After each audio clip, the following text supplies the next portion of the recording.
The Devil's Soul, Book 1, Chapter 4, Section 5, Dayton, Ohio, 1966. Laying under a vast Midwestern sky, Paul would stare up as a teenager.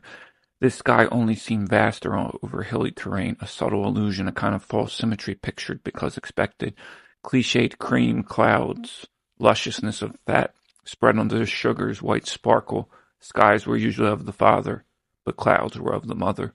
Mother's milk frosting the Lord's beard, voluptuous bulges against a placid blue field.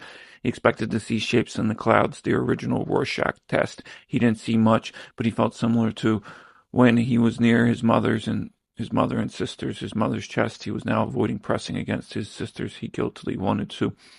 Breast fosters a surge, like the colored excitement of water balloon fights. Helium balloons strung together, a shapely rainbow, almost a helix curling up from the perfect green. The brown glinting darkly beneath this, a chocolate glow. The green, the hue of halos, innocence rangings. Now he saw an angel's face and form outlined in the minutely moving cumuli.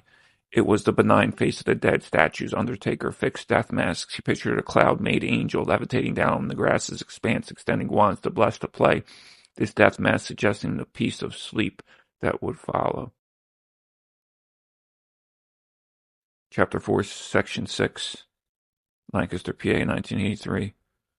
The morning sunlight streamed through the row home windows as Paul stretched out on the faded green couch. Eli sat cross-legged on the floor, carefully studying a board of chess pieces. Paul grinned, leaning forward to move the queen across the board. Checkmate, he said, his voice playful. One day you'll beat me. Eli giggled, setting all the pieces back in place.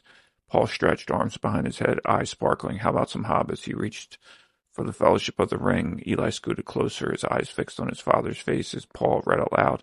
The words tumbled out easily, each sentence turning the living room into a world of dragons and goblins.